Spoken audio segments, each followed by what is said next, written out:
Garo miesi betalo ya jiyame Garo tandwe minchani o ma be Garo ye ta chonye lo twa yin twa me Garo twi mya ga ye twi ni o ma be Pido ta o she ma me tia me ye ti bo Pido ta tia me ta mo le lo na se bo Si no tiene ye ye ta me Pido ye ta pido ye ta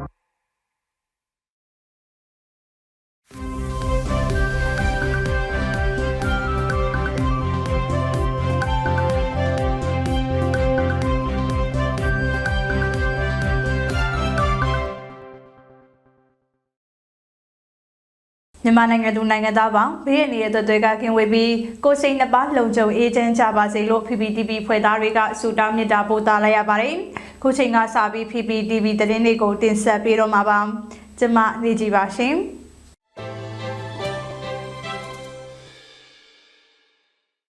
ဒီကနေ့ဇန်နဝါရီလ23ရက်နေ့အင်္ဂါနေ့အတွက်တင်ဆက်ပေးမယ့်သတင်းကောင်းစင်တွေကတော့အမျိုးသားညီညွတ်ရေးဆိုရ3/2024ဆိုရအဖွဲ့အစည်းအဝေးပြုလုပ်တဲ့တဲ့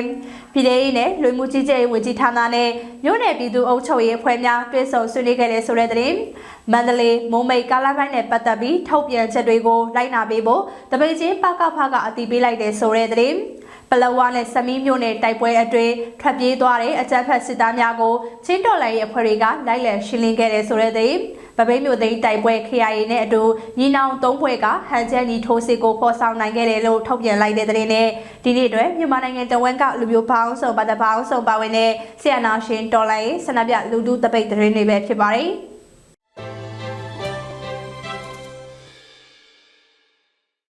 ပထမဆုံးတင်ဆက်ပေးမှာကတော့အမျိုးသားညီညွတ်ရေးအစိုးရ3/2024အစိုးရအဖွဲ့အစည်းအဝေးပြုလုပ်တဲ့တဲ့မှာအမျိုးသားညီညွတ်ရေးအစိုးရရဲ့3/2024အစိုးရအဖွဲ့အစည်းအဝေးကိုဒီကနေ့မနက်10:00 နာရီမှာပြုလုပ်ခဲ့ကြပါတယ်။အစည်းအဝေးကိုယာယီသမ္မတဒူဝါလာရှိလာပြောင်စုဝန်ကြီးချုပ်မန်ဝင်းခိုင်တန်းတို့အပါအဝင်ပြောင်စုဝန်ကြီးတွေဒုဝန်ကြီးတွေတက်ရောက်ခဲ့ကြပါတယ်။အစည်းအဝေးမှာယာယီသမ္မတဒူဝါလာရှိလာကအဖွဲ့မိန့်ခွန်းပြောကြားခဲ့ပြီးနောက်ပြောင်စုဝန်ကြီးချုပ်ကမိန့်ခွန်းပြောကြားခဲ့ပါတယ်။ယာယီသမ္မတဒူဝါလာရှိလာကခုခံတော်လှန်စစ်အရှိန်ဟုန်မြင့်လာတာနဲ့အမျှကျွန်တော်တို့အနေနဲ့ပို့ပြီးတော့အရေးကြီးတဲ့ကိစ္စကတော့စစ်ရေးဆိုင်ရာကျင့်ဝတ်စည်းကမ်းခြေပွန်စစ်ရေးကိစ္စပဲဖြစ်ပါတယ်။အခုတော်လှန်စစ်ရဲ့စစ်ရေးအောင်ပွဲတွေဟာနယ်မြေဒေသအသီးသီးမှာမတူသောအတွင်သဏ္ဍာန်တွေနဲ့အောင်ပွဲတွေရှိနေတာကိုအထင်ရှားတွေ့နေရပါတယ်။ဒီလိုခုခံတော်လှန်စစ်တွေအောင်ပွဲတွေတော်လှန်ရေးခုံတိတ်ခါမြင့်မြင့်မားမားနဲ့ပြည်သူထံကိုအနှံတဲ့တော်လှန်ရေးအောင်ပွဲတွေဖြစ်ဖို့လိုပါတယ်လို့ပြောကြားခဲ့ပါတယ်။ပြောင်စုဝန်ကြီးချုပ်မန်ဝင်းခိုင်တန်းကဒီရဲ့ပိုင်းမှာဆိုရင်လူထုတော်လှန်ရေးရဲ့စစ်ရေးအောင်မြင်မှုတွေနဲ့အတူအကြမ်းဖက်စစ်ကောင်စီရဲ့ကြာရှုံးမှုထိခိုက်နစ်နာမှုတွေအပြင်အခုနောက်ပိုင်းမှာစစ်ကောင်ဆောင်တွေအချင်းချင်းချားမှာပဲအကြောင်းတွေရှိလာတဲ့သဘောတွေ့မြင်ရပါတယ်။နိုင်ငံအနှံ့မြောက်ပိုင်းမှာအရှေ့မြောက်ပိုင်းမှာဒီအနောက်ဘက်မှာတောင်ပိုင်းဒေသတွေအထိစစ်မျက်နှာပြင်တွေကလည်းကျဲကျဲပြန့်ပြန့်ဖြစ်ပေါ်နေတာကိုတွေ့ရပါတယ်။အလဲပိုင်းစစ်ဒေသမှာတော့လက်နက်အင်အားမပြေဆုံးသည့်ကြားကပင်စစ်ကောင်စီကိုပြင်းပြင်းထန်ထန်ချိတ်ချုပ်ထားနိုင်ပြီဖြစ်ပါတယ်လို့ပြောကြားထားပါတယ်။အစည်းအဝေးမှာလူခွင့်ရေးဆိုင်ရာဝန်ကြီးဌာနပြည်အောင်စုဝန်ကြီးဦးအောင်မျိုးမင်းက ISN Task Force ကပြန်လည်ပြင်ဆင်ပြီး Minister Media မှာသဘောထားရယူဆုံးဖြတ်ပြီးတဲ့ Military Code of Conduct ကိုအတည်ပြုချက်ရယူတဲ့ကိစ္စကိုဆွေးနွေးခဲ့ကြပါတယ်။အဲဒီနောက်ပြည်အောင်စုဝန်ကြီးချုပ်ကတင်ပြလာတာတွေကိုပြန်လည်ရှင်းလင်းဆွေးနွေးပြီးယာယီသမ္မတကညီကုန်းချုပ်အမှာစကားပြောကြားကအစည်းအဝေးကိုရုပ်သိမ်းခဲ့ပါတယ်။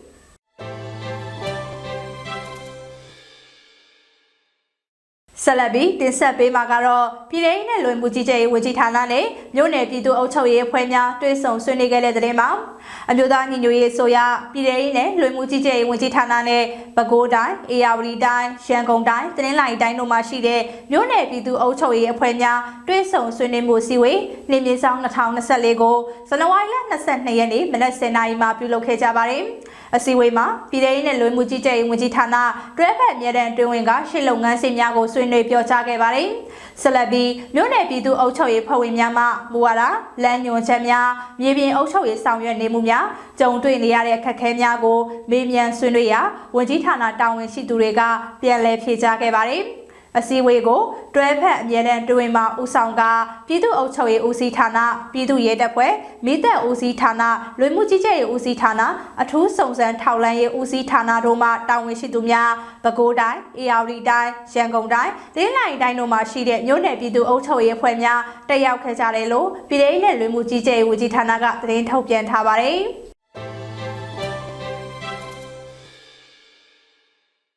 ်အခုတော့မန္တလေးမိုးမိတ်ကာလာပိုင်းနဲ့ပတ်သက်ပြီးထုတ်ပြန်ချက်တွေကိုလိုက်နာပေးဖို့တပိတ်ချင်းပကဖကအတည်ပြုလိုက်တဲ့သတင်းမှာမန္တလေးမိုးမိတ်ကာလာပိုင်းကိုအသုံးပြုနေကြတဲ့ခရီးသွားပြည်သူများအနေနဲ့ဒေသခံပြည်သူကာကွယ်ရေးတပ်ဖွဲ့များကထုတ်ပြန်အတည်ပြုထားတာတွေကိုလိုက်နာပေးဖို့တပိတ်ချင်းမြို့နယ်ပြည်သူကာကွယ်ရေးအဖွဲ့ကဇန်နဝါရီလ22ရက်နေ့မှာထုတ်ပြန်ခဲ့ပါတယ်အကြမ်းဖက်စစ်ကောင်စီတပ်တွေကိုတိုက်စစ်ဆင်တိုက်ခိုက်နေတဲ့စစ်ရေးအခြေအနေတွေကြောင့်မန္တလေးမိုးမိတ်ကားလမ်းပိုင်းကိုတုံးပြူနေကြတဲ့ကုန်တင်ယာဉ်များခရီးသွားယာဉ်များနဲ့အိမ်ဘတ်ကားများအနေနဲ့အရှိန်လျှော့မောင်းနှင်ရန်နဲ့မိုးကားမှန်များကိုဖွင့်ပြီးမောင်းနှင်ကြဖို့တိုက်တွန်းထားပါတယ်။ဒါအပြင်စစ်ရေးပြင်းထန်နေတဲ့ကာလဖြစ်လို့ပြည်သူတွေအနေနဲ့အတိပေးထုတ်ပြန်ချက်များကိုလိုက်နာပေးဖို့နဲ့မလိုက်နာပါကဖြစ်ပေါ်လာမဲ့နောက်ဆက်တွဲအကျိုးဆက်များကိုတာဝန်ယူဖြေရှင်းသွားမှာမဟုတ်ကြောင်းထုတ်ပြန်ချက်မှာဖော်ပြထားပါတယ်။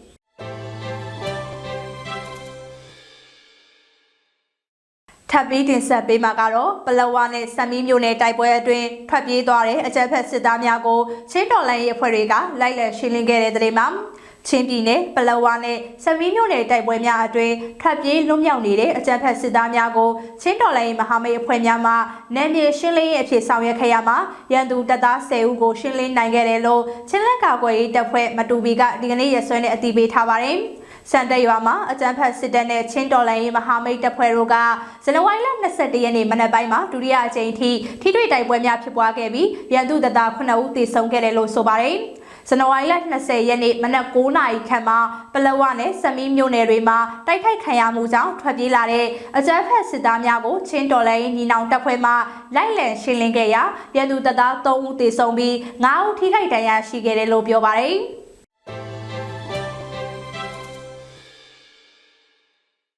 အခုဆက်လက်ပြီးမဘိမ်းမြို့သိမ်းတိုက်ပွဲ KIA နဲ့အတူညီနောင်3ဘွဲ့ကဟန်ချက်ညီထိုးစစ်ကိုဖော်ဆောင်နိုင်ခဲ့တယ်လို့ထုတ်ပြန်လိုက်တဲ့သတင်းမှာရှမ်းပြည်နယ်မြောက်ပိုင်းမိုးမိတ်မြို့နယ်နဲ့ထိစပ်နေတဲ့မဘိမ်းမြို့သိမ်းတိုက်ပွဲမှာ KIA နဲ့အတူညီနောင်3ဘွဲ့ကလည်းပါဝင်ခဲ့တယ်လို့ထုတ်ပြန်လိုက်ပါတယ်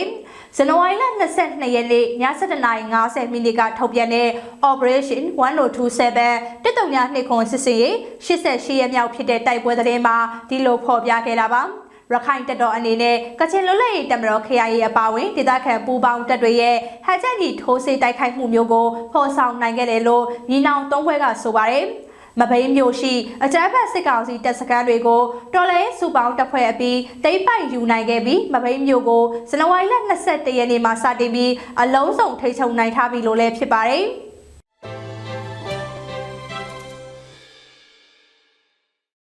အခုနောက်ဆုံးအနေနဲ့မြန်မာနိုင်ငံတဝန်းကလူမျိုးပေါင်းစုံဘာသာပေါင်းစုံပါဝင်တဲ့ဆီယနာရှင်မြစ်ဖြတ်ချေမုံရေးလူလူဆန္ဒပြပွဲသတင်းတွေကိုစူးစီးတင်ဆက်ပေးမှာဖြစ်ပါတယ်။ရင်းမပင်မြို့နယ်ရဲ့နောက်ပြန်မလဲကြီးဒီတော်လိုင်းတပိတ်စစ်ကြောင်းကအကြမ်းဖက်စစ်တဲ့ကြာရှုံးရေးဆန္ဒပြတပိတ်ကိုပြုလုပ်ခဲ့ကြပါတယ်။တော်လန်ပြည်သူတွေကနောက်ပြန်မလဲကြီးဒီတော်လိုင်းတပိတ်စစ်ကြောင်းနဲ့ဖက်စစ်တပ်ကစုခွာကြပြည်သူရင်ခွင်ခိုလုံကြဆိုတဲ့စာသားကိုကိုင်ဆွဲပြီးအကြမ်းဖက်စစ်တဲ့ကြာရှုံးရေးဟစ်ကြွေးမှုတွေနဲ့ပြုလုပ်ခဲ့ကြတာပါ။ဇာမနီသွေးတပိတ်စစ်ကြောင်းကအကြမ်းဖက်စစ်တဲ့ကြာရှုံးရေးဆန္ဒပြတပိတ်ကိုဒီကနေ့ညတပိတ်ဖြစ်ပြုလုပ်ခဲ့ကြပါတယ်။ဆန္ဒပြတော်လှန်ပြည်သူတွေကဇာမနီသွေးတော်လှန်ရေးရွှေတန်းကြီးတပိတ်စစ်ကြောင်းဆိုတဲ့စာသားကိုကိုင်ဆွဲပြီးအကြမ်းဖက်စစ်တဲ့ကြာရှုံးရေးဟစ်ကြွေးမှုတွေနဲ့ချီတက်ဆန္ဒပြခဲ့ကြတာပါ။ရင်းမပင်ဆက်လင်းကြီးရွာပေါင်းစုံတပိတ်ကအကြမ်းဖက်စစ်တဲ့ကြာရှုံးရေးဖြစ်1033ရက်မြောက်အဖြစ်ဆန္ဒပြတပိတ်ကိုတောင်ရလုပ်ငန်းခွင်ကပြည်သူတွေနဲ့အတူဒီကနေ့မှာပြုလုပ်ခဲ့ကြပါတယ်။ဆန္ဒပြတော်လှန်ပြည်သူတွေကရွာပေါင်းစုံလူထုတပိတ်ဦးဆောင်ကော်မတီနဲ့တော်လှန်ရေးရဲ့ဆုံးဖြတ်ဟာလူထုမှတပါအခြားမရှိဆိုတဲ့စာသားကိုကိုင်ဆွဲပြီးအကြမ်းဖက်စစ်တပ်ကြာရှုံးရေးဟစ်ကြွေးမှုတွေနဲ့ပြုလုပ်ခဲ့ကြတာပ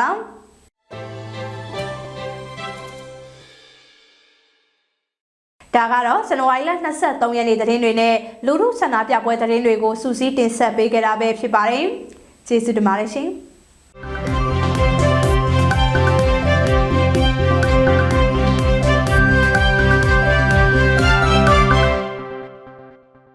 ချိန်ဟာသမိုင်းသိရင်နေချင်မို့ငါတို့လည်းပါဝင်ကူညီကြဖို့နိုင်ရဝန်ထမ်းရင်တို့ကူပါစို့ညီမြသောနိုင်ငံတူတည်ကြစို့အမြင့်ကြီးပင်တဲ့သူဝင်းများလိုက်ပေါ်လေတို့အလုံးသားတွေအမြင့်ကြီးပင်တဲ့သူဝင်းများလိုက်ပေါ်လေယုံကြည်ရမလုံးသားတို့နဲ့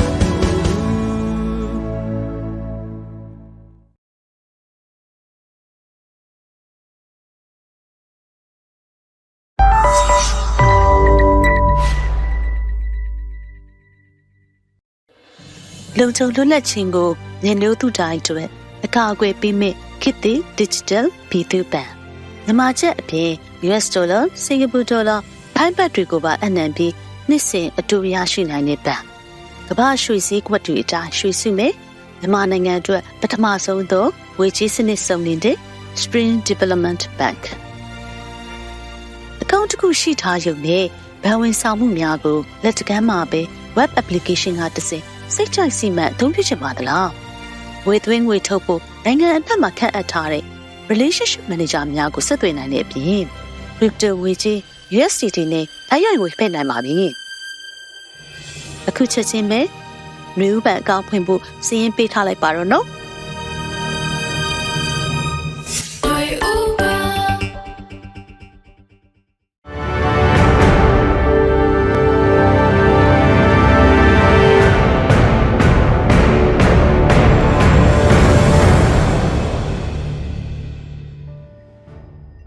Welcome to PVTV International. I'm going to present this week's editions of our news roundup.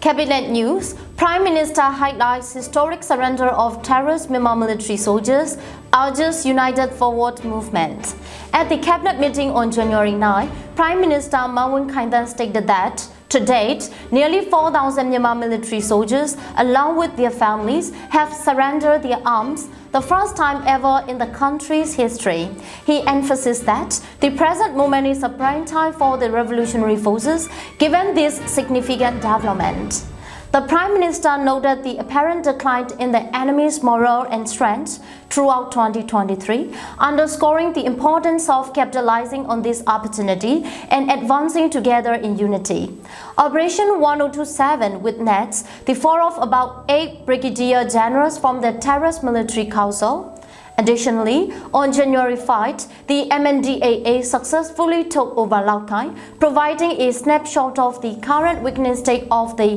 military council. National Unity Government condemns military council's blatant violations, vows justice for war crimes by prosecuting responsible personnel at all levels. In a public announcement on January 9, the National Unity Government NUG declared that Myanmar Military Council demonstrated a blatant disregard for the ASEAN 5-point consensus and UN Security Council Resolution 2669. Furthermore, engaging in acts such as killing children, inflicting harm on communities, and targeting religious buildings and schools constitute a clear violations of international human rights conventions, the Conventions on the Rights of the Child, and the Geneva Convention and the Rome Statute. The UN High Commissioner for Human Rights himself has urged the Security Council to reform Myanmar military crimes to the International Criminal Code, categorizing them as war crimes and crimes against humanity. The NUG affirmed its commitment to apprehending and holding accountable to not only those directly responsible for the attacks, but also individuals who supported or issued orders for such actions, utilizing the domestic justice system. According to evidence and accounts accrued as of December 31, 2023, the Terrorist Military Council led by Myanmar is responsible for the deaths of 617 children under 18 years of age and 1,017 women. It has launched 583 airstrikes on the residence of innocent civilians, resulting in the deaths of 867 citizens and the destructions of 76 religious buildings and 52 schools.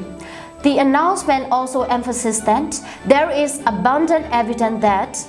The military council has been escalating its violence and killings through the increased use of bombings on innocent civilians, fueled by failures on the military, political and diplomatic fronts.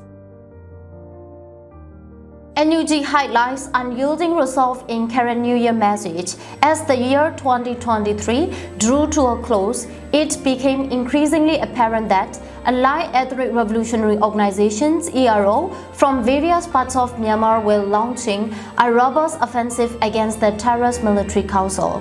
This offensive resulted in a significant decline in morale and strength within Myanmar military council ranks, with allied forces achieving multiple successive victories. Marking the current New Year in 2763, the National Unity Government NUG conveyed a resolute message. Together with revolutionary forces from all corners of the country, they pledged to persist in the fight against the terrorist military council until its collapse.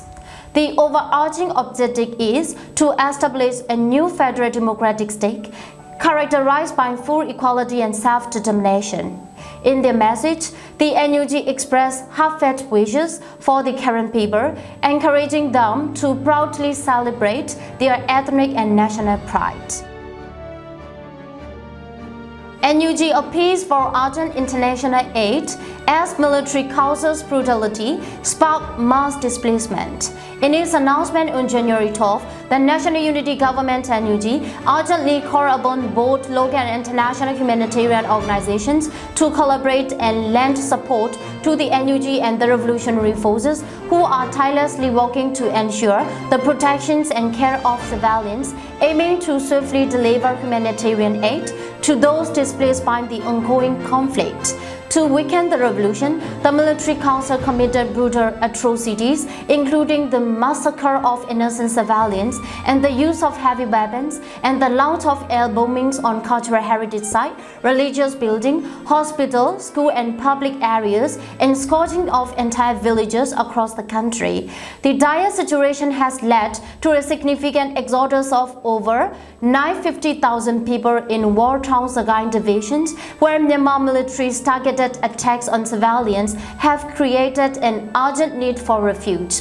Similar circumstances have forced more than 700,000 individual and current National Union KMU territories, over 350,000 in Rakhine State, and another 350,000 in Karenni State, other states and regions, and witnessing mass displacement as well, with people fleeing in hundreds of thousands. Furthermore, the NUG advocates for provision of resources to bolster the capacity of local civil society organizations and the facilitations of cross-border aid. It calls for the smooth transit of humanitarian assistance from neighboring countries. The NUG continues to encourage donor countries and organizations to ease financial regulations and increase international humanitarian aid to Myanmar. Ministry of Defense, PTF's secure control of military base in Homelin Township. In a significant development, the PTF has successfully seized control of a military base situated at the Taungtup Sambya village police station in Homelin Township, Sagaing region. The NUG Defense Ministry announced on January 7, revealing that the operation was executed on the feet through a collaborated effort between the Sagaing divisions and district-level troops of the PTF. Central Committee for the Implementations of Interim Local Public Administration, Prime Minister calls for simultaneous focus on military offensive and public administration establishment in 2024.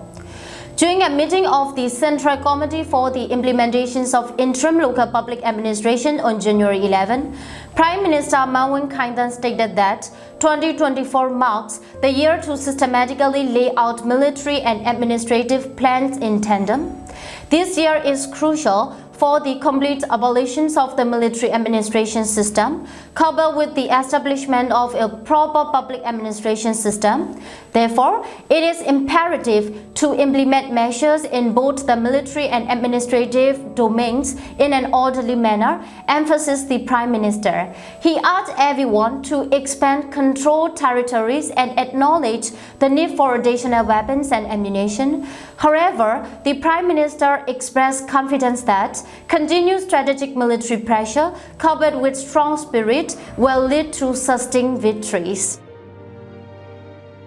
Ministry of Communications, Information and Technology, Union Minister applauds Federal net success in more than 40 townships. In a recent update from the Ministry of Communications, Information and Technology, Union Minister Wu Tenlin reported the successful implementations of the Federal net internet in over 40 townships within the past year. During a statement, the Union Minister emphasized, "I don't think it is much of a stretch to say that this Federal net installed with the NUG's allotted funds was highly effective in connecting and coordinating between the government, the people and revolutionary forces in areas where the military council has cut off access to the internet." Developed with a budget of $500,000, approximately 1.05 billion Nimachats, allocated by the NUG, the Federal net has already been actively utilized in 51 locations within these townships, particularly in Zagai, Karani, Magui and other states and regions. Ministry of Home Affairs and Immigration, 88 military council officers fatally affected, 15 injured in People's Defensive War. In pursuit of the universal right to self-defense for survival, the military council's violent suppressions, arrests and actions against the people have resulted in casualties during the People's Defensive War. According to the Ministry of Home Affairs and Immigration announcement on January 12, with a single day, 88 conduct officers lost their life and 15 others sustained injuries.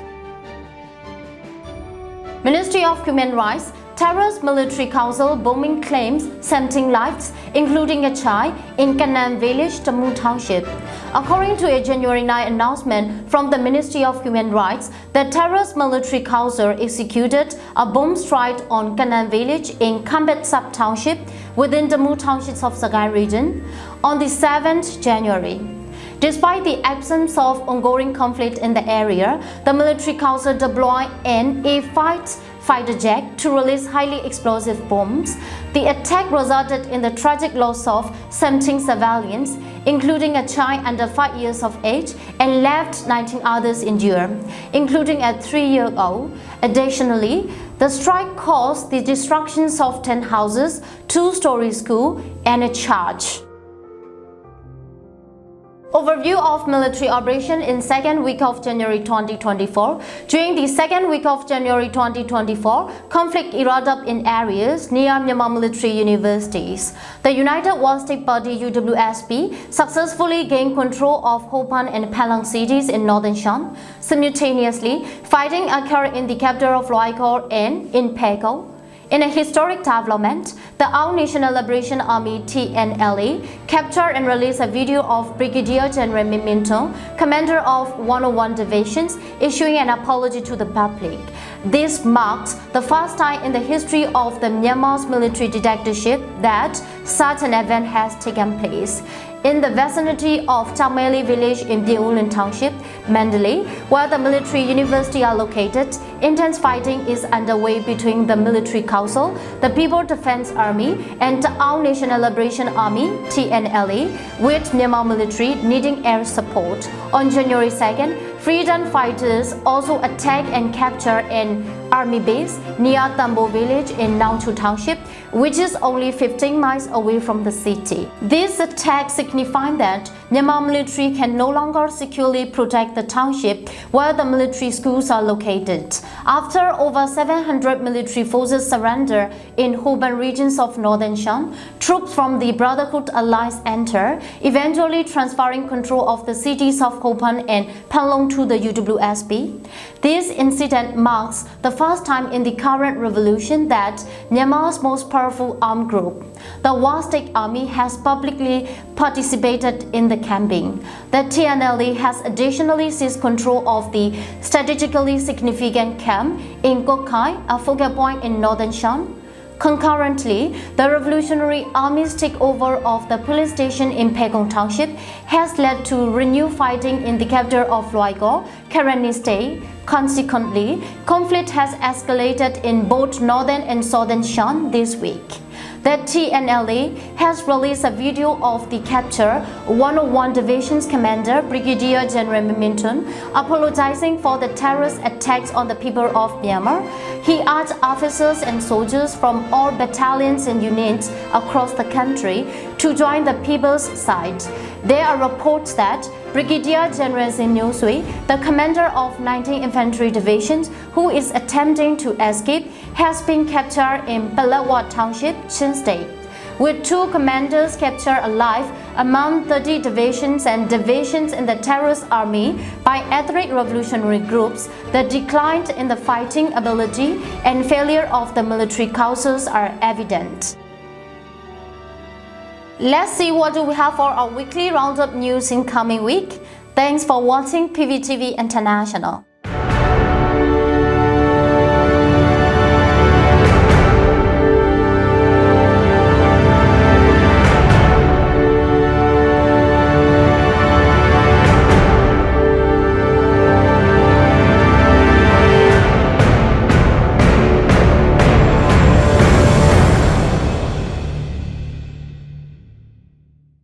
ချိန်ဟာသမိုင်းသိရင်နေချင်မို့ငါတို့လည်းပါဝင်ကူညီကြဖို့နိုင်ရဝန်ထမ်းရင်တို့ကူပါစို့ညီမြသောနိုင်ငံတူတည်ကြစို့အမြင့်ကြီးပင်တဲ့သူဝင်းများလိုက်ပေါ်လေတို့အလုံးသားတွေအမြင့်ကြီးပင်တဲ့သူဝင်းများလိုက်ပေါ်လေယုံကြည်ရမလုံးသားတို့နဲ့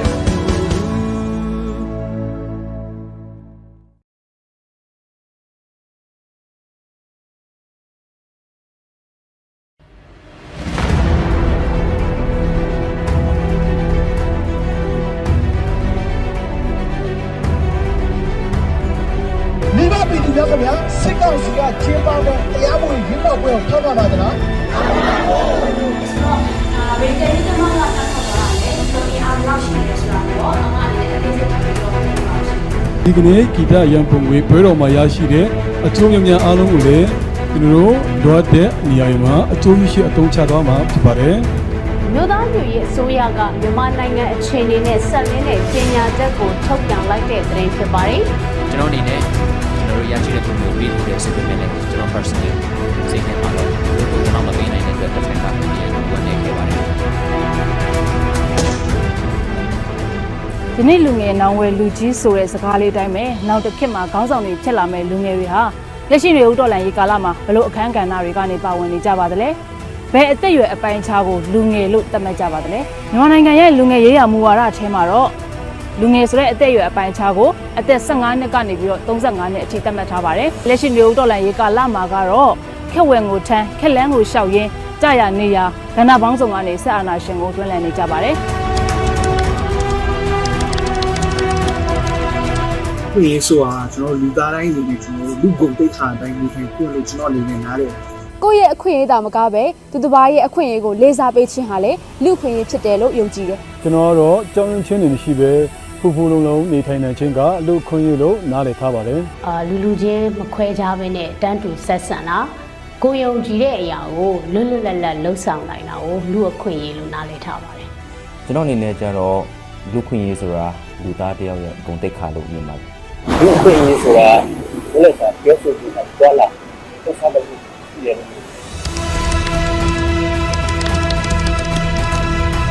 လူခွင့်ရေးကိုပြန်လည်ရရှိဖို့ပြန်လည်ရှင်သန်နိုင်ဖို့ကျွန်တော်တို့ဒီမျိုးဥတော်လိုင်းလေးမှာကျွန်တော်အနေနဲ့လူထုတပိတ်လက်ရုံးကိုကျွန်တော်ကန်ဆွဲပြီးတော့လူထုတိုက်ပွဲ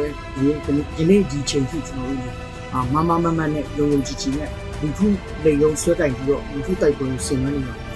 ကျ ကျမကတော့လူခွေရေးချိုးဖောက်မှုတွေကိုစနစ်တကျမှတ်တမ်းတင်နိုင်ဖို့အတွက်လူခွေရေးချိုးဖောက်မှုမှတ်တမ်းတွေကိုကောက်ယူနေပါတယ် ကျွန်တော်ကတော့ရန်ပုံငွေမြင့်တင်ရေးတွေပြုလုပ်ပြီးတော့တော်လှန်ရေးအတွက်လိုတဲ့နေရာတွေမှာကိုညီထောက်ပံ့ပေးနေတဲ့ fundraiser တူဖြစ်ပါတယ် အကြံပတ်စစ်ကောင်စီကနေပြီးတော့နိုင်ငံတော်အာဏာကိုမတရားလူချင်းကနေစပြီးတော့ဒီအကြံပတ်ဖက်အာဏာဖီဆိုင်ရေးလှုပ်ရှားမှုဖြစ်တဲ့ CDM လှုပ်ရှားမှုမှာပါဝင်ခဲ့တယ်အခုချိန်မှာတော့ပြည်သူလူထုသတင်းမှရရှိရေးနဲ့လူခွင့်ရေးချိုးဖောက်မှုတွေကိုဖော်ထုတ်နိုင်ဖို့အတွက် PVTV မှာသတင်းတင်ဆက်သူအဖြစ်နဲ့ဆက်လက်ပြီးတော့မှတိုက်ပွဲဝင်နေပါတယ် ကျွန်တော်ရဲ့အမှုပညာကျွန်တော်ရဲ့ဂီတကိုသုံးပြီးတော့အကြမ်းမဖက်တဲ့နည်းနဲ့ဒီမိုကရေစီအတွက်ကိုဒီနေရာမှာပါဝင်နေခြင်းဖြစ်ပါတယ်ဒီအနာဆုံးအမှုရဲ့စီမံမှုကိုလည်းတိုင်းပြောတာကျွန်တော်တို့ဒီလက်ရှိအနေနဲ့ကျွန်တော်တို့ဒီလူထုပါဝင်မှုဟာဆိုလို့ရှိရင်ကျွန်တော်တို့ဒီတော်လိုင်းရေးကြီးရဲ့ကျွန်တော်တို့စိန်ခေါ်မှုကြီးမားဆုံးသောစိန်ခေါ်မှုဖြစ်ပါတယ်အဓိကအခက်ခဲကတော့အကြက်ပတ်စစ်အုပ်စုကနေပြီးတော့ internet line ဖုန်းလိုင်းတွေကိုတမီရွေချက်ရှိနဲ့ဖြတ်တောက်တာတွေကြောင့်လူခွေရေးမှတ်တမ်းတွေထိဆက်ရယူတဲ့အပိုင်းမှာအင်မတန်အခက်ခဲကြုံတွေ့နေရတယ်။မြေပြင်မှာကိုယ်တိုင်ကိုယ်ကြောက်သွားရောက်ပြီးတော့ကောက်နေရတဲ့သူတွေအနေနဲ့လည်းစစ်ဆေးရေးတင်းကျပ်တာတွေကြောင့်လူချိုရေးနဲ့ပတ်သက်ပြီးတော့များစွာစိန်ခေါ်မှုကြုံတွေ့နေရတယ်။ဟုတ်ကဲ့ကျွန်တော်တို့ fundraiser တွေနဲ့အဓိကတွေ့ကြုံနေရတဲ့အခက်ခဲရတော့ပြည်သူလူထုဘက်ကနေပူပေါင်းပါဝင်ပေးမှုဟာအလွယ်မတန်အားနည်းလာပါတယ်။နောက်ပြီးတော့ကျွန်တော်တို့ fundraiser တွေဟာဆိုရင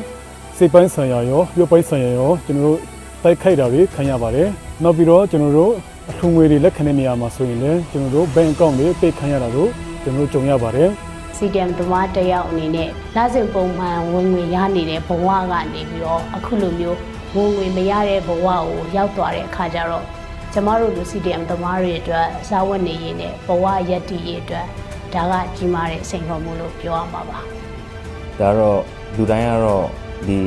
ီကိုရွေးချယ်တဲ့လမ်းအပေါ်မှာ consequence တော့ရင်ဆိုင်ရတာပဲလေနော်။အဲ့တော့လည်းနောက်တာမရပါဘူး။ကျွန်တော်လည်းဒီလမ်းကိုရွေးချယ်လိုက်တဲ့အခါမှာကျွန်တော်ရဲ့စီးပွားရေးနဲ့ကျွန်တော်ရဲ့မိသားစုအရေးတွေကနည်းနည်းများတော့ထိခိုက်မှုရှိရတယ်။ခက်ခဲလည်းရှိရတယ်။ဒါပေမဲ့မပြောပါတော့ဘူး။ဒီလိုရဲ့စားဝတ်နေရေးဒီအားရတော့ကျွန်တော်တို့မျိုးကြီးပြန်ရင်းမကြဘူး။ကိုပါဖို့တည်တယ်ရရလို့ပြီးနေ။စာကြံမှုဖြစ်တယ်လို့ထားတော့တယ်ရတယ်။ဒီလိုရင်းနေကြလာတော့ NUG ကဖတ်တဲ့နေကြလာတော့တော်လေးတော့အဆင်ပြေလာတယ်ဗျ။ဒါပေမဲ့ရရအားပြီးတော့ခုဒီနေရာဆိုတော့ကျွန်တော်တရားရတော့အစီအနေရတော့ NUG ကထောက်ပံ့လို့မရခဲ့ဘူးဗျ။တော်တော်ခက်ခဲခဲ့။စိတ်ကူတာခဲ့ရတယ်ဗျ။စိတ်ကူတာလေးကဆက်ရရလေးငွေချင်းနေပြလို့ရတယ်။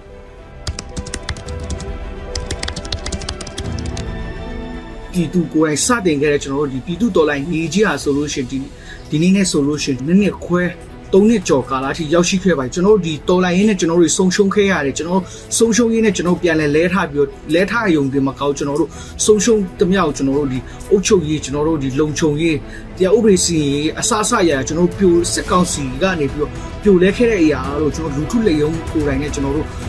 တိဆောက်နေရတဲ့ကာလအတွင်းမှာကျွန်တော်လူထုပါဝင်မှုဟာဒီနေ့ဒီချိန်ကြီးအရေးပါတယ်ကျွန်တော်ဒီနေ့ဒီချိန်ကြီးကျွန်တော်လူထုတိုက်ပွဲဟာလူထုပါဝင်မှုနဲ့တိုက်ရိုက်သက်ဆိုင်နေတဲ့အတွက်ကြောင့်မို့ကျွန်တော်တို့ဒီလူထုတရက်လုံးနေနဲ့ကျွန်တော်တို့ဒီအဆုံးသတ်အောင်ပွဲကျွန်တော်တို့လူထုတရက်လုံးမျှော်မှန်းထားတဲ့ကျွန်တော်တို့ပန်းတိုင်ဖြစ်တဲ့ကျွန်တော် Federal Democracy မရမချင်းကျွန်တော်တို့ဒီလူထုတရက်လုံးနေနဲ့တက်လုံကောင်းကောင်းနဲ့ပါဝင်ပေးကြပါအဆုံးထိပါဝင်ပေးမယ်ကျွန်တော်လူထုတရက်လုံးနေနဲ့ကျွန်တော်တို့အောင်ပွဲရရှိတဲ့အထိကျွန်တော်တို့ပါဝင်ပေးမယ်လို့ကျွန်တော်အနေနဲ့ယုံကြည်ပါတယ်လက်ရှိမှာလူခွေရေးချိုးဖောက်မှုတွေကိုကြည်ကြည်ပြတ်ပြတ်လှုပ်ဆောင်နေတဲ့မင်းအောင်လိုင်းနဲ့အပေါင်းပါတွေကိုတော်လန်ရေးအလွန်ကာလမှာတိတိယယအပြစ်ပေးအရေးယူနိုင်မယ်လို့ယုံကြည်တယ်။တရားမျှတမှုရတဲ့အထိဆက်လက်ပြီးတော့လှုပ်ဆောင်သွားမယ်။မြန်မာနိုင်ငံစစ်အာဏာရှင်စနစ်ဆိုအောင်မှလွမြောက်ရေးအတွက်နောက်ပြီးတော့ Federal Democracy ရရှိရေးအတွက်ကျွန်တော်တို့ bank account တွေဘယ်လိုပဲအပေးခံရရုပ်ပိုင်းစိတ်ပိုင်းဆိုင်ရာဘယ်လိုပဲတိုက်ခိုက်ခံရနောက်ပြီးတော့ fundraising ပြုလုပ်တော်တွေအရင်ပဲခက်ခဲနေစီဖြစ်ပါစေကျွန်တော်တို့အဆုံးထိအောင်မြင်တဲ့ထိကျွန်တော်တို့ကြိုးစားသွားမှာဖြစ်ပါတယ်ဆက်အနာရှင်သာမကပါဘူးဘယ်အနာရှင်စနစ်မှာမဆိုကျမတို့ကလူခွင့်ရေးကိုဘယ်တော့မှပြေဝရနိုင်မှာမဟုတ်ဘူးအဲဒါကြောင့်မလို့လူခွင့်ရေးဒီမိုကရေစီရေးစစ်မှန်တဲ့ Federal Democracy ရရှိရေးအတွက်ဆက်အာဏာရှင်ကဲ့သို့သောအာဏာရှင်မှန်သမျှအမြင့်ပြတ်တဲ့ဆက်ပြီးတော့ဒေါ်လာတိုက်ပွဲဝင်သွားမှာပါကျွန်တော်ရဲ့တားစင်မြေးဆက်တွေကကျွန်တော်ရဲ့တမိုင်းကိုထိုင်ကြည့်တဲ့အခါမှာဟာဒေးဗစ်ဆိုရဲကျွန်တော်တို့ရဲ့ဟိုသူကဒီလိုလုပ်ခဲ့တယ်ဒီလိုနေထိုင်ခဲ့တယ်ဒီလောက်အခွင့်အရေးအကြီးမားတဲ့ဒီတော်လိုင်းရေးကာလမှာသူဒီလမ်းကိုသွားခဲ့တယ် ဆိုတဲ့အရာမျိုးတွေသူတို့ပြန်ကြည့်တဲ့အခါမှာသူတို့မသိငယ်စေချင်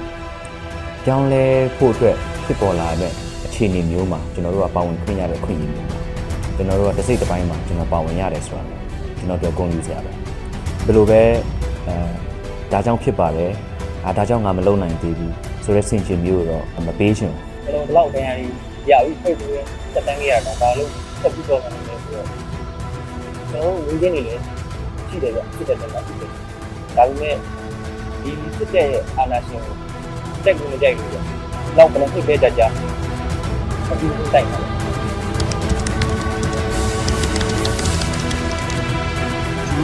ခုကြုံကြိုက်နေရတယ်ကျွန်တော်တို့ကြုံတွေ့နေရတယ်ကျွန်တော်ဖြတ်တန်းနေရတဲ့ကာလဆိုလို့ရှိရင်ကျွန်တော်တို့လက်နက်ကင်လူတစုဓမြတာရှိရဲ့ကျွန်တော်တို့အစိုးရအောက်မှာကျွန်တော်ရှင်တန်နေရဖြစ်ပါတယ်ကျွန်တော်တို့ဒီစစ်ဆိုးရအောက်မှာမဟုတ်ပါဘူးဘယ်အာဏာရှင်အောက်မှာကျွန်တော်တို့လွတ်လပ်စွာရှင်တန်ဖို့လွတ်လပ်စွာနေထိုင်ခွင့်ဆိုတာလုံးဝမရရှိနိုင်ပါဘူးဒါကြောင့်မို့ကျွန်တော်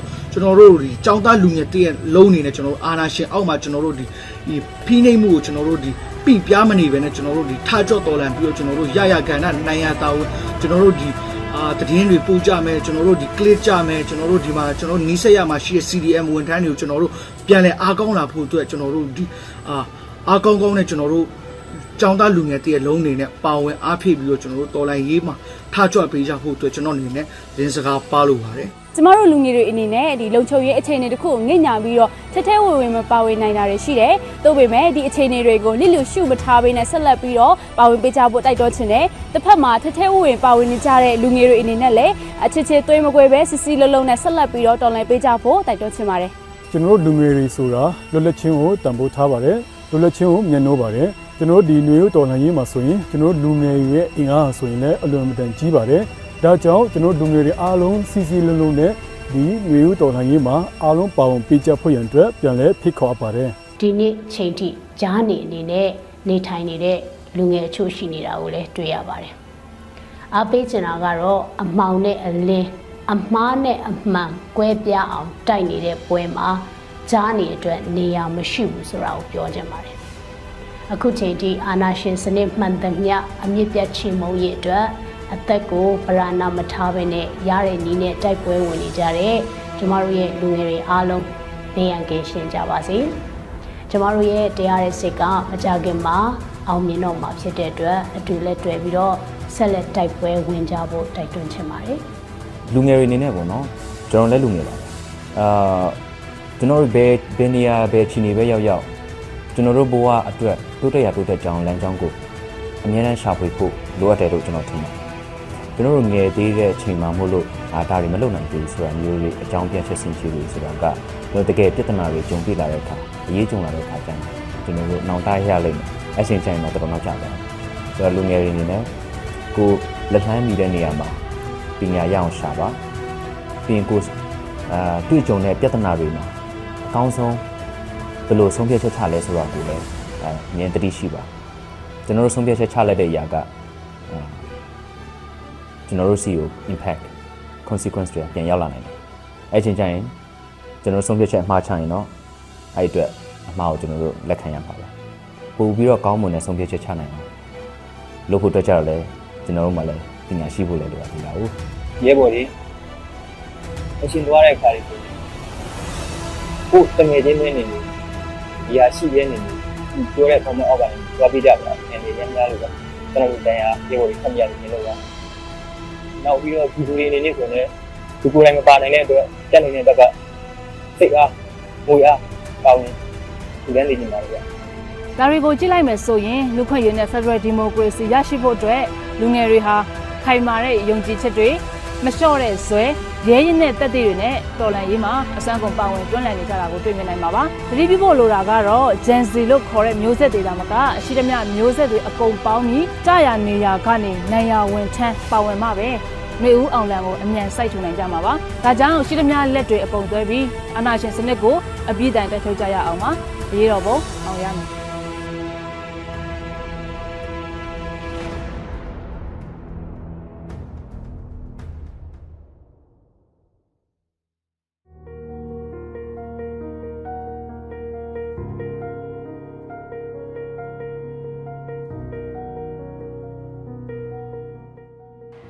တော်လှန်ရေးကာလအတွင်းပြည်သူတဦးတယောက်စီကစလို့တမိသားစုတရက်ကွက်တမျိုးနယ်အထိလုံခြုံစွာနေထိုင်နိုင်ဖို့အတွက်ကြိုတင်ပြင်ဆင်ကြရမယ့်လိုအပ်ချက်တွေကိုသူပြောပြပေးခြင်းပါတယ်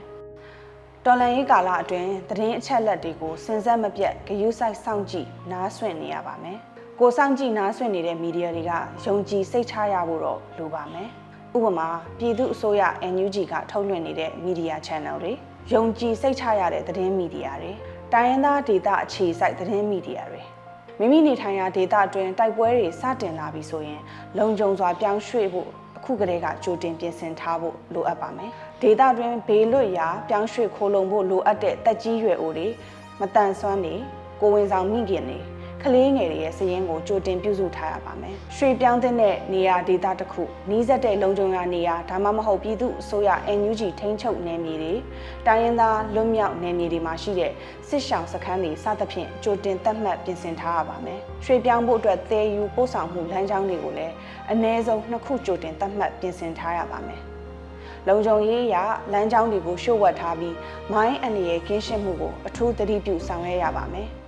တဦးတယောက်ချင်းကစလို့အစုအဖွဲ့တွေအထိဆက်သွယ်နိုင်တဲ့ဖုန်းနံပါတ်နဲ့အဓိကတာဝန်ခံတွေ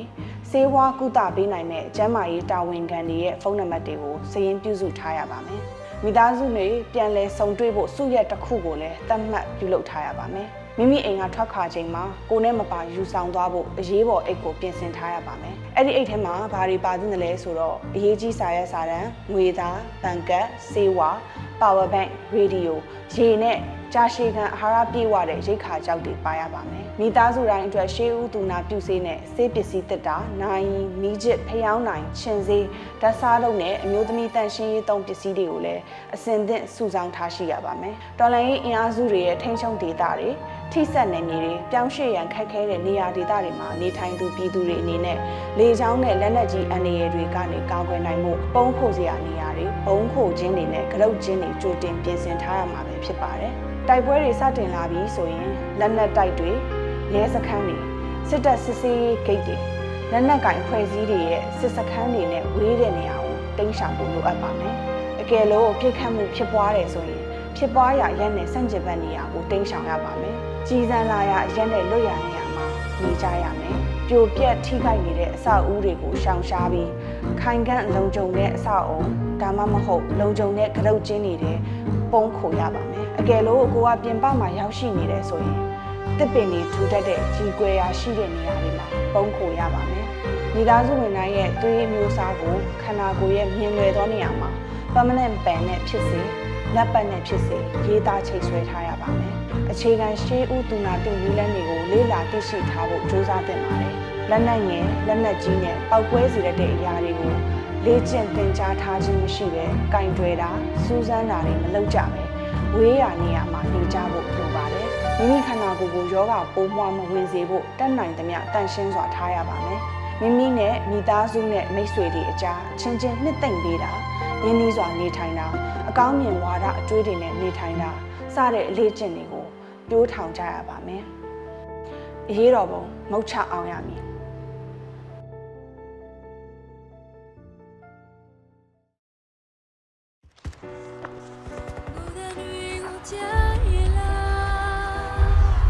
ဒီຫນွေဥတော်လိုင်းရေးမှာအကြမ်းဖက်စစ်အာဏာရှင်တွေရဲ့ရက်စက်ကြမ်းကြုတ်မှုကြောင့်အသက်ပေးခဲ့ရတဲ့ຫນွေဥသူရဲကောင်းတွေများစွာရှိပါတယ်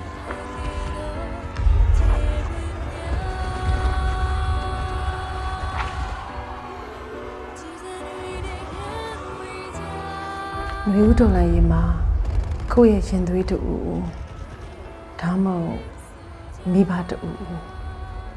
ဒါမှမဟုတ်ကိုယ့်ရဲ့အိမ်အောင်ဘက်တူဒါမှမဟုတ်လဲဆွေမျိုးသားချင်းအစရှိသဖြင့်ဆုံးရှုံးလိုက်ရတဲ့ဒီမိသားစုရဲ့ဆုံးရှုံးမှုဟာဘာနဲ့မှအစားထိုးလို့မရတဲ့ဖြည့်သိမ့်လို့မရတဲ့ဆုံးရှုံးမှုတစ်ခုပါကျွန်တော်တို့အားလုံးကလည်းဒီဆုံးရှုံးမှုတွေအတွက်စိတ်ထိခိုက်နာခြင်းခံစားကြရတယ်နာကျင်ခံစားနေလို့ပြီးပဲအသက်ပေးခဲ့ကြတဲ့လူဦးသူရဲကောင်းတွေရဲ့မိသားစုတွေအတွက်ဘဝနောင်ကြီးအဆင်ပြေဖို့စောင့်ရှောက်မှုတွေတစုံတရာလိုအပ်ပါတယ်။အဲဒီအတွက်ရင်းနှီးပေးဆက်ခဲ့ကြတဲ့သူရဲကောင်းတွေရဲ့ကိုစားအသက်ရှင်ကြံ့ရခဲ့တဲ့ကျွန်တော်တို့တွေဟာတ တာဝန်ကိုယ်စီရှိပါတယ်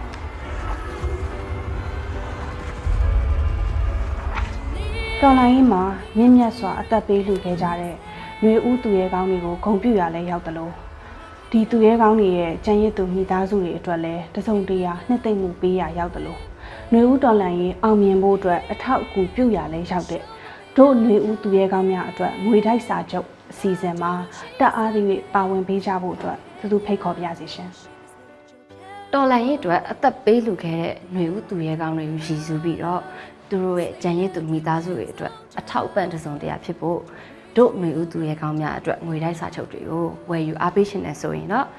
www.facebook.com/ourspringheroes Facebook page ကနေတဆင့်တိုက်ရိုက်ဝယ်ယူနိုင်ပါတယ်ရှင်။မြေဥတော်လိုင်းရေးမှာမြင့်မြတ်စွာအသက်ပေးခဲ့ကြရတဲ့သူရဲကောင်းတွေရဲ့အမိပါတဲ့ဘွန်စာချုပ်တွေကိုအလူရှင်တွေရဲ့လက်ထဲကိုပေးပို့သွားမှာဖြစ်ပြီးတော့တော်လိုင်းအောင်တဲ့တနေ့ NUG ကဘောင်းငွေတွေပြန်ထုတ်ပေးတဲ့အခါမှာတော့ဒီငွေတွေကိုကျန်ရည်သူမိသားစုတွေရဲ့လက်ထဲရောက်အောင် PVTV နဲ့သက်ဆိုင်ရာတာဝန်ရှိဝန်ကြီးဌာနတွေကတာဝန်ယူပေးပို့ပေးသွားမှာဖြစ်ပါတယ်။အကယ်၍များကျန်ရည်သူမိသားစုတွေနဲ့ဆက်သွယ်မရတာမျိုးစက္ကန့်မဲ့မိသားစုဝင်တယောက်ယောက်မရှိတော့တာမျိုးဒီလိုကိစ္စမျိုးတွေဖြစ်လာမယ်ဆိုရင်တော့ဒီငွေတွေကိုကြားဆုံးသူရဲကောင်းတွေနဲ့သက်ဆိုင်တဲ့ကိစ္စရပ်တစ်ခုခုမှာထည့်သွင်းအသုံးပြုသွားမှာဖြစ်ပါတယ်။တော်လိုင်းရေးကြီးအပြီးမှာကွက်ကွက်နေတဲ့အချို့သောမိသားစုဝင်တွေဟာပြန်ဆောင်ကြမှာဖြစ်ပေမဲ့ဘယ်တော့မှပြန်မဆောင်နိုင်တော့တဲ့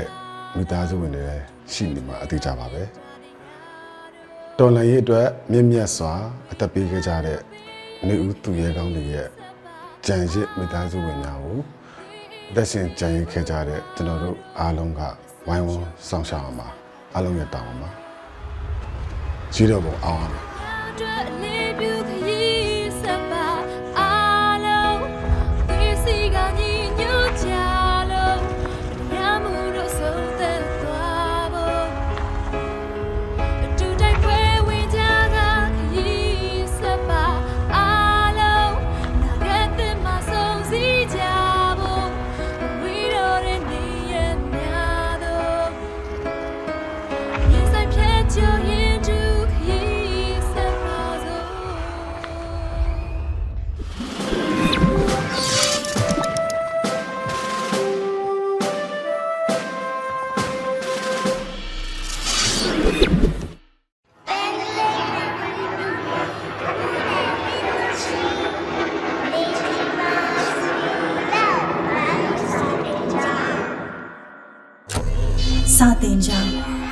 စာတင်ကြောင်းဆိုတာမိဘရင်တွေကနေထွက်လာတဲ့ကလေးတွေအတွက်စိတ်ရောကိုယ်ပါလုံခြုံမှုအပေးနိုင်ဆုံးနေရာတစ်ခုဖြစ်တည်ရှိရပါမယ်။ဒီလိုဖြစ်ဖို့အတွက်နိုင်ငံအစိုးရရက်ရွာပတ်ဝန်းကျင်နဲ့မိဘဆရာတွေအားလုံးကကြိုးပမ်းတည်ဆောက်ပေးကြရပါတယ်။ဒါပေမဲ့မိဘရေပေးတို့လိုတဘာဝဘေးအန္တရာယ်တွေဟာစာတင်ကြောင်းဖြစ်လို့ဆိုပြီးရှောင်ကွင်းမသွားပါဘူး။ဒါကြောင့်ဒီလိုတဘာဝဘေးရန်ကာကွယ်ရေးအတွက်ဇက်တိုက်လေ့ကျင့်ခန်းတွေကိုကျောင်းအရေးပေါ်အစီအစဉ်တွေအဖြစ်လုပ်ကြရပါတယ်။ဒါမှသာအရေးပေါ်အခြေအနေမှာကျောင်းသူကျောင်းသားတွေကိုထိခိုက်မှုအ ਨੇ ဆုံးဖြစ်အောင်ကာကွယ်ပေးနိုင်မှာဖြစ်ပါတယ်။ဒီလိုပဲလက်ရှိမြန်မာနိုင်ငံနေရာအနှံ့အပြားမှာလဲကလေးငယ်တွေပညာသင်ကြားနေတဲ့စာသင်ကျောင်းဖြစ်လို့ဆိုပြီးရှောင်ကွင်းမသွားတဲ့လူလုပ်တဲ့ဘေးရန်နေရာတွေကြုံတွေ့နေရပါတယ်။ဒါကတော့အကြမ်းဖက်စစ်ကောင်စီလေးတည်းရဲ့လေချောင်းကပြစ်ခတ်တပ်ဖြတ်မှုပဲဖြစ်ပါတယ်။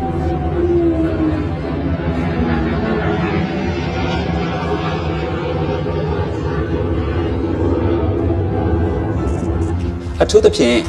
စကိုင်းနဲ့ချင်းပြည်နယ်လိုမျိုးပြည်သူခုခံတော်လှန်ရေးအင်အားစုတွေအားကောင်းတဲ့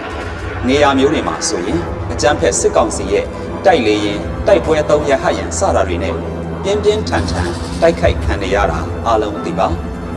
မကြသေးခင်ကမှဖားကန့်မြို့နယ်အနံ့ပါကျေးရွာမှာချော်ဖြူပွဲတစ်ခုကိုအကြမ်းဖက်စစ်ကောင်စီရဲ့လေကြောင်းပစ်ခတ်မှုကြောင့်အပြစ်မဲ့ပြည်သူတွေတေဆုံးခဲ့ကြရပါတယ်ဒီလိုအခြေအနေမှာဘေးအန္တရာယ်ကြောင့်ဆိုပြီးကလေးငယ်တွေရဲ့အသက်အရွယ်ကြီးထွားလာမှုကရပ်တန့်မနေသလိုကလေးငယ်တွေအတွက်လိုအပ်တဲ့ပညာသင်ကြားရေးကိုလည်းအကြာကြီးရပ်တန့်ထားဖို့မဖြစ်နိုင်ပါဘူး။ဒါကြောင့်ပညာသင်ကြားရေးနဲ့အတူဘေးအန္တရာယ်ကြိုတင်ကာကွယ်မှုအစီအစဉ်နဲ့ဇက်တိုက်လေ့ကျင့်မှုတွေကိုလုပ်ကြရတာဖြစ်ပါတယ်။အမေရိကနဲ့ဂျပန်တို့လိုတိုးတက်နေတဲ့နိုင်ငံကြီးတွေမှာလည်းစာသင်ကျောင်းတွေမှာကြုံနိုင်တဲ့ဘေးအန္တရာယ်အလိုက် ကြိုတင်ကာကွယ်မှုအစီအစဉ်နဲ့ဇက်တိုက်လေ့ကျင့်မှုတွေလုပ်ကြတာရှိပါတယ်ဒီလေ့ကျင့်မှုတွေရှိလို့စာသင်ကျောင်းကကလေးငယ်တွေအသက်ဘေးကနေလွတ်ခဲ့တဲ့ဥပမာတွေလည်းအများကြီးရှိပါတယ်အမေရိကမှာဆိုရင်2021ခုနှစ်မှာပဲအခြေခံပညာကျောင်းတွေကိုတနက်သမားဝင်ပြီးပြစ်ခတ်မှု34ခုဖြစ်ခဲ့ပါတယ်ဒါကြောင့်အခြေခံပညာကျောင်းတွေမှာဒီလိုပြစ်ခတ်မှုအတွက်ဇက်တိုက်လေ့ကျင့်မှုတွေလုပ်ရပါတယ်Texas ပြည်နယ် Uvalde မြို့ကကျောင်းတစ်ကျောင်းကိုလူတစ်ယောက်17နှစ်နဲ့ဝင်ပြစ်တဲ့အခါ9နှစ်အရွယ်ကျောင်းသူလေး Daniel Garza ဟာတနက်ပြစ်တဲ့အတန်ကြားတာနဲ့ကျောင်းကန်းတကားကိုခုန်နေပိတ်တာစတဲ့ဇက်တိုက်လေ့ကျင့်ထားတဲ့အတိုင်းလုပ်ခဲ့လို့အသက်ဘေးကနေလွတ်ခဲ့ပါတယ်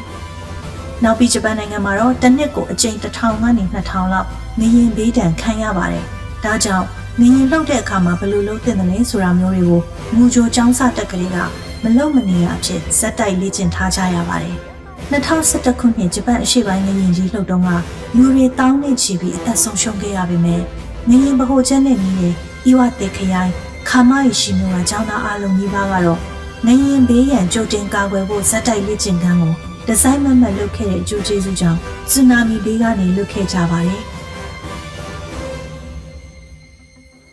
ပြီးခဲ့တဲ့2022ခုနှစ်စက်တင်ဘာလ16ရက်နေ့စကိုင်းတိုင်းတပရင်းမြို့နယ်မှာရှိတဲ့လက်ရက်ကုန်းကျေးရွာကစာတင်ကျောင်းတစ်ကျောင်းမှာကလေးငယ်တွေနဲ့ဆရာမတွေစာတင်ကြားနေချိန်မှာပဲအကြမ်းဖက်စစ်ကောင်စီရဲ့လေကြောင်းကနေပစ်ခတ်မှုကိုမမျှော်လင့်ပဲအင်မတန်တုန်လှုပ်ခြောက်ခြားပွဲကြုံတွေ့ခဲ့ကြရပါတယ်။ဒီအကြမ်းဖက်ဖြစ်စဉ်အတွင်းစာတင်ကျောင်းမှာကြိုတင်ပြင်ဆင်ထားတဲ့ကရုတ်ကျင်းပြေးလမ်းတွေစီကိုထွက်ပြေးနိုင်ခဲ့တာကြောင့်ထိခိုက်မှုကိုဒီထက်ပိုမများအောင်ထိန်းနိုင်ခဲ့တာလို့ပြောလို့ရပါတယ်။ဒါကြောင့်မိဘများအပါအဝင်ဆရာမများအားလုံးနဲ့ကျောင်းသူကျောင်းသားတွေအနေနဲ့အချိန်မရွေးလာနိုင်တဲ့လေကြောင်းတိုက်ခိုက်မှုအတွက်ဘေးကင်းစေမဲ့နည်းလမ်းတွေကိုကြိုတင်တွက်ဆပြင်ဆင်ထားပြီးဇက်တိုက်လေ့ကျင့်တာကိုအကြိမ်ကြိမ်ပြုလုပ်ထားခြင်းဖြင့်ထိခိုက်မှုအ ਨੇ ဆုံးဖြစ်အောင်ကြိုတင်ပြင်ဆင်ကာကွယ်သင့်ပါတယ်။လေကြောင်းတိုက်ခိုက်မှုဘေးရန်မကြုံခင်ကလေးကကြိုတင်ပြင်ဆင်တဲ့အနေနဲ့1ကျောင်းတိုင်းမှာအရေးပေါ်အခြေအနေဖြစ်ရင်ပုံခိုဖို့လုံခြုံတဲ့နေရာတွေကိုပြင်ဆင်သတ်မှတ်ထားရပါမယ်။လုံခြုံတဲ့နေရာဆိုတာတွေကတော့ကျောင်းရှိတဲ့ဒေသကိုလိုက်ပြီးဘုံခိုခြင်း၊ကရုတ်ခြင်း၊ရေမြောင်ကပယံတဲအိတ်ကာယံထားတဲ့နေရာစတာတွေပဲဖြစ်ပါတယ်။နှစ်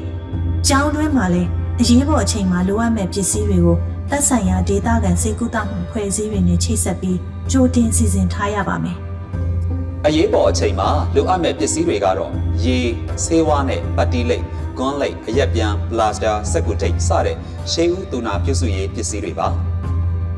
ကျောင်းမှာစာသင်နေတဲ့အချိန်လေကြောင်းတိုက်ခတ်မှုဘေးရန်ရှိလာပြီဆိုရင်တော့မိမိတို့ဒေသစီကိုလေရင်ဥတီလာကြောင်းသက်ဆိုင်ရာကနေသတိပေးချက်ရတာနဲ့ဒါမှမဟုတ်ရဟရင်တွေမိမိတို့စီဥတီချင်းကပ်လာတာမြင်တာနဲ့စာတင်ကြားနေတာကိုချက်ချင်းရပါမယ်။နှစ်စာတင်ကြားတာကိုရပ်ပြီးနောက်မှာတော့ပုံခိုဖို့သတ်မှတ်ထားတဲ့လုံခြုံတဲ့နေရာတွေကိုအမြန်ဆုံးရွှေ့ပြောင်းရပါမယ်။ဒီလိုတင်းရှောင်တဲ့အခါဝယုံပင်စတဲ့မထင်မရှားထိုးဖောက်မြင်ရတဲ့နေရာတွေနဲ့ပြစ်မှတ်ထားနိုင်တဲ့အဆောက်အုံတွေကိုမပြေးသင့်ပါဘူး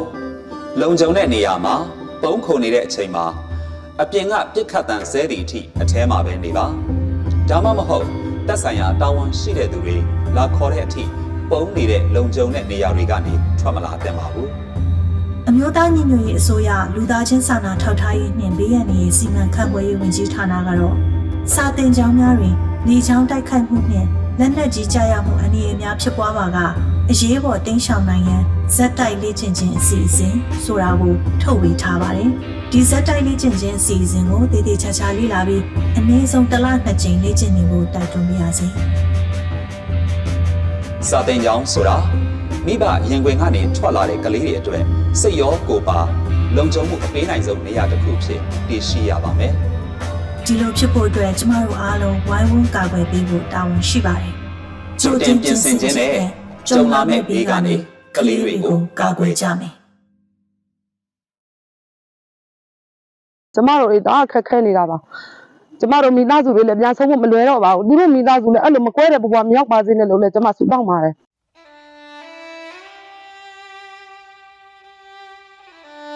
မကွေးတိုင်းမင်းမှုခရိုင်စလင်းမြို့နယ်ကင်းမွန်ချုံရွာစစ်ရှောင်းစခန်းမှာစစ်ရှောင်းပြည်သူ400ခန့်ထိရှိထားပြီးတော့စစ်ဘေးရှောင်ကာလကလည်း8လကျော်နေပါပြီ။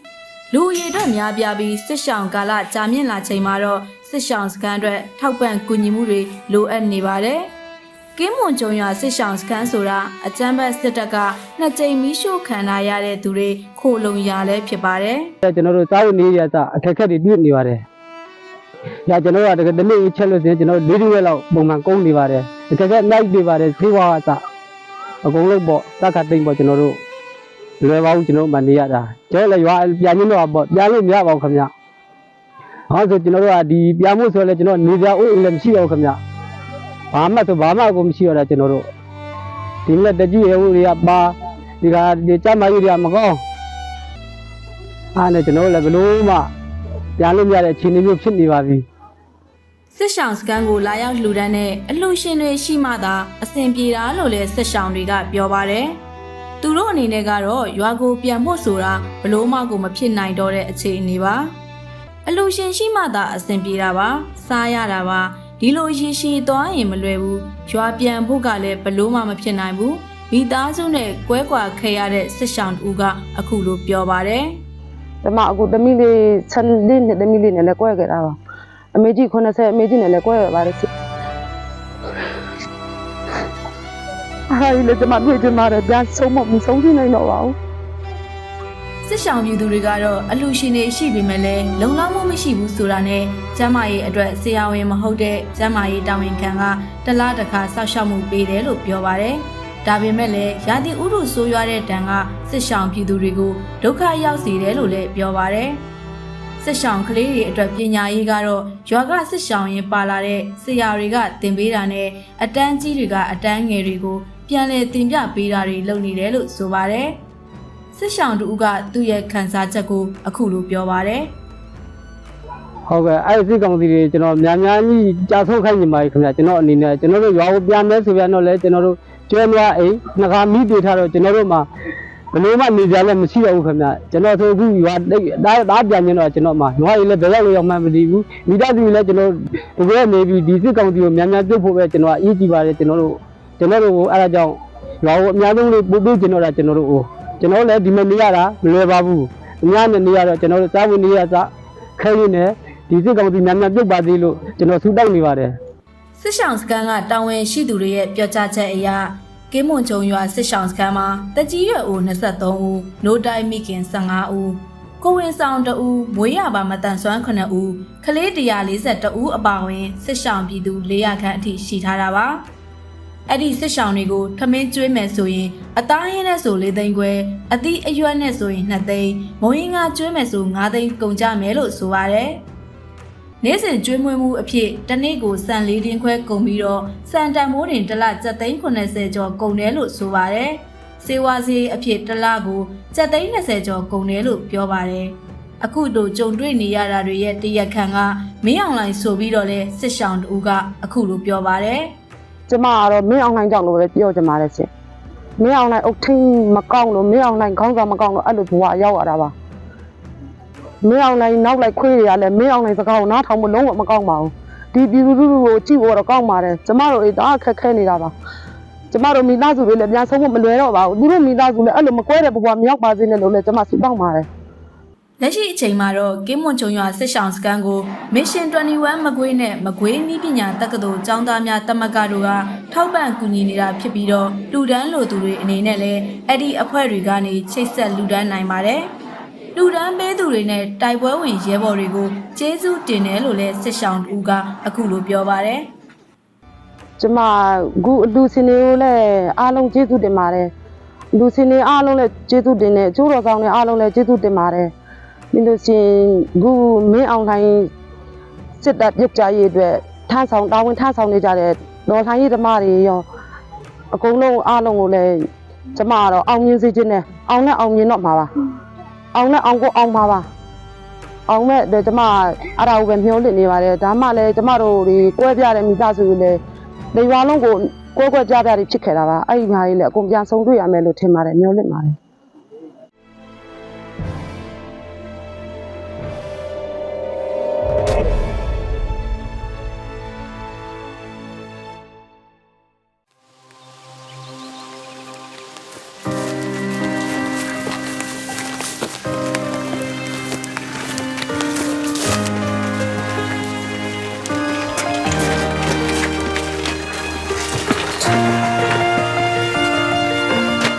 ဟုတ်ကိုကြီးကျွန်တော်စကားမှာစစ်ဆောင်တွေတအားများလာတယ်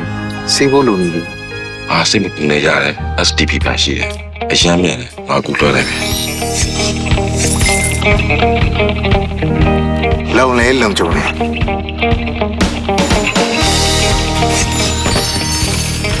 အမကန်ချက်လည်းရှိတယ် fundraising ပွဲလေးပြီးသွားပြီဆရာမကြီးကလေးတွေကျောင်းဆောင်နေစောက်ဖို့အတွက်ကျွန်တော်ပတ်စံလွှဲလိုက်မယ်နော်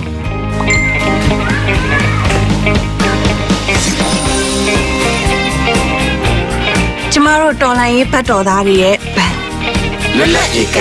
မျိုးဘန်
င်္ဂလာပါ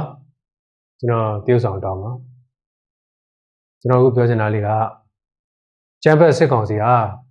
လူထုအာဏာကိုမတရားသဖြင့်သိမ်းယူဖို့စ조사ခဲ့ခြင်းကနေစပြီးပြည်သူရန်သူတစ်ဖွဲ့သဘောထားပြီးမျိုးစုံနဲ့ရက်ဆက်ရုံမှနေရတယ်ကိုပြည်သူတွေအားလုံးအသိပါဒါတွေကိုဘာကြီးကလည်းသိရှိပြီးကျန်းဖက်စစ်ကောင်စီရဲ့ရာဇဝတ်မှုတွေကိုဒါစီရေးယူနိုင်ဖို့လိုအပ်လာပါတယ်ဒါကြောင့်ကျွန်တော်တို့ဟာမြန်မာနိုင်ငံရဲ့သတင်းအချက်အလက်အမှန်တွေကို social platform မျိုးစုံကနေတစ်ဆင့်ပေးပို့တင်ပြနေကြတာဖြစ်ပါတယ် Facebook platform ဒါမှမကအခြား social platform တွေဖြစ်တဲ့ Twitter, Instagram, YouTube စတာတွေကိုပါတွင်တင်ကြကြအသုံးပြုပြီးသတင်းအချက်အလက်တွေမျှဝေနေကြတာကိုတွေ့ရပါတယ် social platform တွေဟာရေးစည်းစိမ်မှုမြန်ဆန်တယ်လို့လင်းမားတွေဝါဒဖြန့်အလိမ်ညာစကားတွေစတာတွေကိုလည်းဖြန့်ဝေနိုင်တဲ့နေရာတစ်ခုဖြစ်တာမို့ကျွန်တော်တို့အနေနဲ့မှန်ကန်တဲ့သတင်းအချက်အလက်တွေကိုသာမျှဝေဖို့လိုအပ်ပါတယ်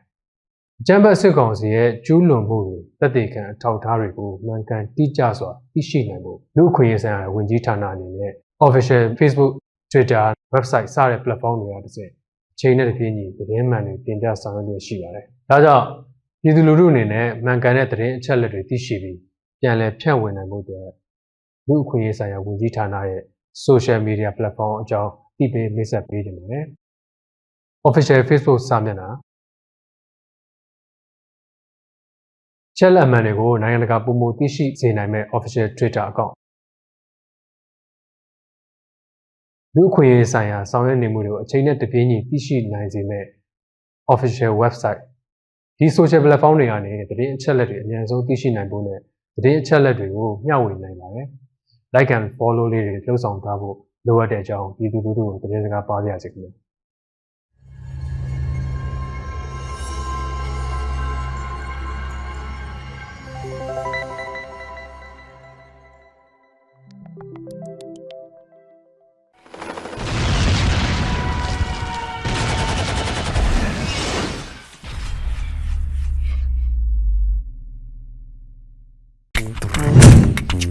တမနဲ့တွင်သတင်းချင်းစီစဉ်ကနေကြိုဆိုပါရယ်စစ်ကောင်စီ lobby အတန်း ICG Telegram Channel ကတော့သတင်းမှတစ်ခုကိုတင်ပြီးတော့ပြည်သူတွေကိုချင်းထည့်နေပါတယ်အဲ့ဒါကတော့မန္တလေးတိုင်းမဟာအောင်မြေမြို့နယ်မှာရှိတဲ့ street line ကို PDF တွေကဓမြတိုက်သွားတယ်ဆိုပြီးတော့ရေးသားဖြန့်ချိနေတာပါအဲ့ဒီ post ပြန့်နှံ့မှုက like 224 comment 10ခုနဲ့ view 13000ကျော်ရှိတာကိုတွေ့ရပါတယ်အကြောင်းအရာကိုစစ်ဆေးကြည့်တဲ့အခါမှာတော့လွှဲမားနေတာကိုတွေ့ရပါတယ်လွတ်လပ်ပြီးယုံကြည်စိတ်ချတဲ့သတင်းဌာနတွေမှာကရွှေဆိုင်ကိုမျက်နှာဖုံးစွပ်လူတချို့ကဓမြတိုက်သွားတယ်လို့သာဖော်ပြခဲ့တာပါရွှေဆိုင်ဓမြတိုက်သွားတဲ့တရားခံတွေကိုမဖမ်းနိုင်တဲ့စစ်ကောင်စီက PDF တွေကပဲဓမြတိုက်သွားတေးအောင်နဲ့လောက်ကျန်ဖန်တီးဖြန့်ချီနေရပါအတန်း ICG Telegram Channel ဖော်ပြချက်ကိုဖတ်ချက်ရကြည့်မယ်ဆိုရင်တော့ပြုပြင်စီမံတင်ဆက်ချက်ဖြစ်နေတာကိုတွေ့ရပါတယ်သတင်းလာချင်းလာခွဲခြားသိမြင်ပြည်သူလူထုတရလုံးချင်းတဲ့ခံရခြင်းပေးမှကင်းဝေးပျော်ရွှင်နိုင်ကြပါစေ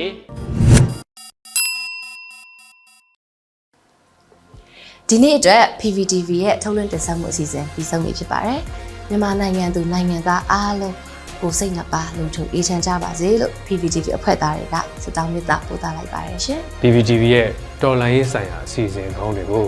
PVTV ရဲ့ YouTube Channel, Facebook Page နဲ့ website တို့ကနေနေ့စဉ်ထုတ်လွှင့်တင်ဆက်လျက်ရှိသလို Mizzima နဲ့ TV တို့ရဲ့ satellite channel တွေမှာလည်းကြည့်ရှုနိုင်ပြီဖြစ်ပါတယ် PVTV ရဲ့ YouTube Channel ဖြစ်တဲ့ youtube.com/c/pvtv မြန်မာကိုပြည်သူတွေကြည့်ရှုရာနဲ့ရရှိတဲ့ငွေတွေနဲ့တော်လှန်ရေးမှာမြင့်မြတ်စွာအသက်ပေးခဲ့ကြတဲ့ຫນွေဦးသူရဲကောင်းတွေရဲ့ကြံရည်သူမိသားစုတွေကိုထောက်ပံ့မှုတစုံတရာပြုလုပ်ပေးနိုင်ဖို့ရည်ရွယ်ပြီးတော့ဒုຫນွေဦးသူရဲကောင်းအတွက်ငွေတိုက်စာချုပ်ကိုတစ်လလင်3ဦးစာဝယ်ယူပေးလျက်ရှိနေပါတယ်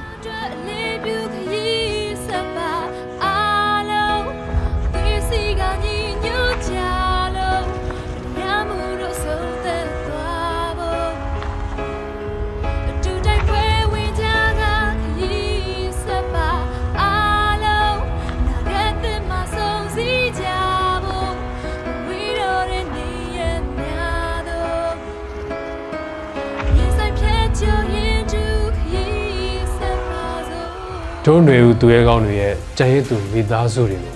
ဖေးမကူညီစောင့်ရှောက်ဖို့ငါတို့မှာတာဝန်ရှိတယ်လို့ခံယူချက်နဲ့တူတဲ့လူရှင်တွေအနေနဲ့လည်း facebook.com/ourspringsHero Facebook page ကနေပတ်သက်ဆက်သွယ်ဝယ်ယူနိုင်ကြအောင်သတင်းစကားပါအပ်လိုက်ပါတယ်ရှင်